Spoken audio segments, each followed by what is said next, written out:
It's Moses in the Mornings, right here on Sports Radio 1400 WKAV. 8:38 here on a Wednesday morning, October 27th. UVA's got Miami on Saturday. Are you going to the game? You better go to the game. Noon kickoff, ESPN. Going to be a good one. All right.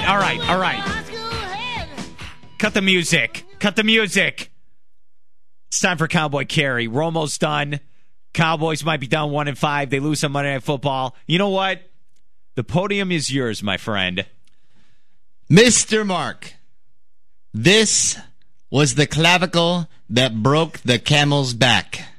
The camel, of course, being my beloved Dallas Cowboys. Let's recap, shall we? Preseason. What did I tell you? Wade Phillips. This will be his last year. Preseason, Mark. Preseason. I said the Cowboys will go 9-7. That was being generous. And here we are. We have one win. It was against the Texans. I guess we have some comfort to take there. What did I say last week? It all goes back to Wade Phillips. Although I was kind of rude when I called him, what did I call him? Fatso Phillips at first. You called him Wait first. Phillips, then you called him Screwdriver. Yeah, Coach Wade Phillips Screwdriver, because he's screwing up the Cowboys. It's about the bad coaching. Bad coaching leads to penalties. For a while there, we were the most penalized team in the NFL. Bad coaching leads to loss of yards. Because if you have penalties, you're going to lose yards. Bad coaching leads to loss of games. And I said this last week, the last one. Bad coaching will eventually lead to injuries because you're not coaching your players how to play safe and proper football. We had a rookie running back that missed a block because he wasn't coached properly. Consequently, we now have a quarterback with a broken collarbone. He's got a broken collarbone. Romo does. I broke my collarbone. It's Halloween. Something eerie's going on, Mark. Isn't it a little weird? I bought the Romo jersey, and now he's done for the year. And now you got to buy a sling to wear with it. We have to go find that today. You know what, you stupid Tony Romo? I had the costume ready to go, and now I have to keep buying stuff to make the costume even better. Let me one more thing about this whole Cowboy. Hey, this is your time, my friend. Go ahead, because your team is done. Yes, we are done. And the only comfort us Cowboy fans can actually take now is that we don't have to get so high-strung about the rest of the season. No. All right, okay, see, this is what I have to deal with. And look, this is coming from Vinny Keiss, Giant fan. This is what he did with my Emmitt Smith bobblehead. Now, if you look into your speaker, you can see my bobblehead has a little note. Emmitt Smith bobblehead has a little note attached to it. Yo, we in last place.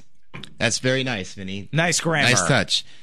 So, you're watching the game on Monday night. The debacle at the Palace in Dallas. Giants Cowboys.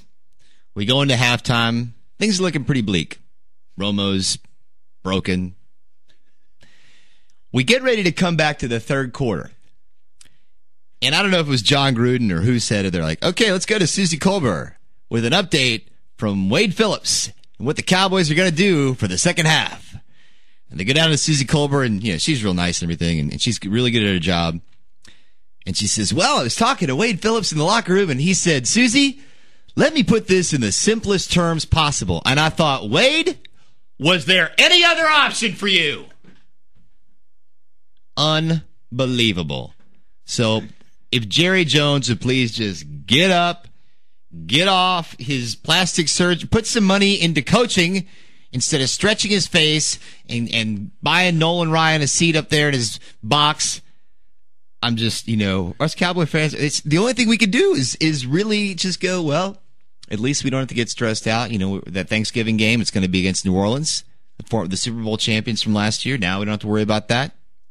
And I've got a bet on that game. A cup of coffee, nothing major, but you got some problems over there. What did you call it? And you're on Sports Radio 1400 WKV. This is the morning show. We're here with Cowboy Kerry. What? He's 1-5. What did you call it? The Palace in Dallas? The Palace in Dallas. Did you come up with that? No, I didn't. Oh, that's pretty good.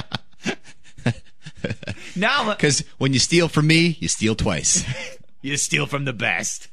So Cowboys are done 1-5. Nail in the coffin. It's over. What if? Here's what I want to ask you something. Let's go Texans. Oh, you're just a Texans fan now. I think we should just change it to what did you guys call it? Cowboy Kerry 2. Texas KJ, I think, is where Texan KJ. He came up to me and said, how about the Cowboys? How about that matchup? How about that matchup? First place. So now you're a Texans fan. I was a Texans fan before. I'm always a Cowboys. Cowboys first and foremost. Always Cowboys. Is this segment done then? Like your team? Are we just done with Cowboy Kerry talking we Cowboys? got all kinds of material. Mark, how is your love life? Now, come on. So let me just tell you guys something about Mark Moses. Sunday afternoon, football is winding down for the day. It's about 7:45 at night, and I had to run an errand, and I had to kill some time. So I went over to BW3. 7:45, 8 p.m., Sunday, BW3. I go in, I have one adult beverage. A milk. Yeah. In a warm glass. and then I leave to go where I need to be. And as I leave, I notice Mark Moses's van, his signature wheels. The mystery machine. It is a mystery that machine even gets around town. I see it in the parking lot. I'm like, that's really strange. Why would Mark be out this late? He knows he has to work tomorrow morning. He's probably at home prepping for his show. Maybe something happened to him. Maybe his car broke down. Maybe he needs a ride. I better go back inside and see if everything's all right. See if Mark's in BW3. I go back in BW3. No Mark. Come back outside. There's his van. Very mysterious. The mystery machine indeed. So why was your minivan at BW3 Sunday night post-football games about 8 o'clock, Mark? I won't lie to you. We picked up some UVA law school students, and we went back to their place. Then watched the second game, Chargers-Patriots. Hold on a minute. You picked up some UVA law school women? Uh-huh. And how did you do this? You know what it was? I think they felt sorry for me because they were all Redskins fans. And you were your Bears? The Bears, but it was me versus 900 Redskins fans. And they're like, oh, Mark, you're terrible. Every time Jay Cutler threw it to D'Angelo Hall, everyone looked right at me. Like I threw the ball to D'Angelo Hall. So basically, for 4 times for that game, you got attention from these UVA law school women on you. All 3 hours of attention. It actually worked. Now, this is my question for you that I said in the 7 a.m. I said this because I'm insane, and I want to know your answer.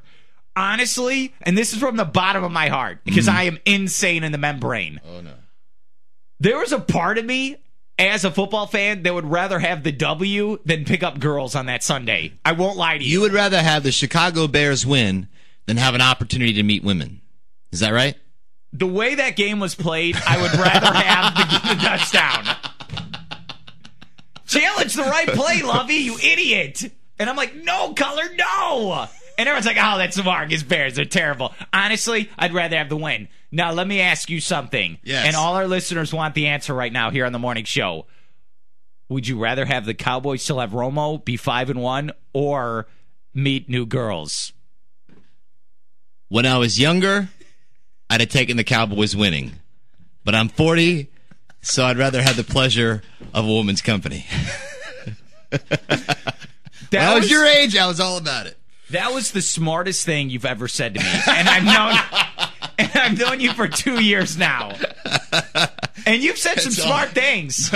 Barely. But that is the smartest thing I've ever heard you say in 2 years I've known you. That was brilliant. Oh, man. Unbelievable. I'd rather take the win. I know. And then I'm going to get emails. Mark, that's why you're single and an idiot. That's what I'm going to get. We've only lost. Here's the thing. This is how terrible the NFC is. The Giants and Falcons lead it with 5-2 records in the conference. The Bears, who have lost by combined 6 points in 2 weeks and have had 20 turnovers pretty much, are still 1 game out of the conference lead. So are the Redskins. You're going to have NFC teams going limping into the playoffs with like 8-8 records. That's why the Cowboys are so. That's why your Cowboys are so frustrating. If they could just get their head out of where and get Romo some protection. The Cowboys are frustrating because the management is horrible from the top down. And yes, if they could get Romo some protection. And I know I was calling him Tony Giacomo at the beginning of the season. Honestly, Mark, this is the best thing that could have happened for Tony Romo. Oh, why is that? And this is it. Tony Giacomo Romo was going to get hammered through the rest of the season because that offensive line is just, it's so weak. And it's poorly coached. First they were holding because they didn't know how to block. Now they're not even blocking because they don't want the holding penalties.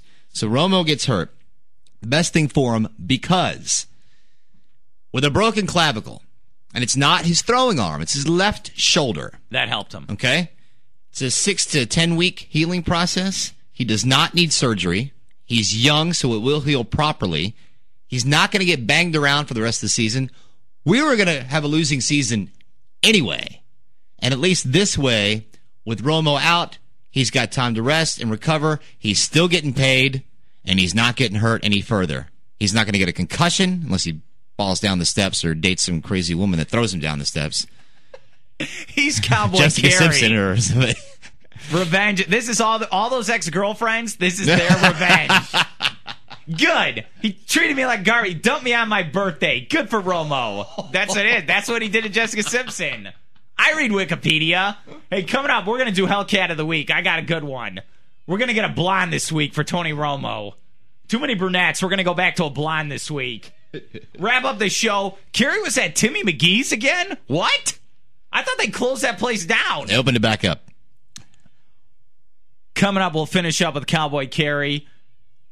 Get you ready for your workday right here on Sports Radio 1400 WKV.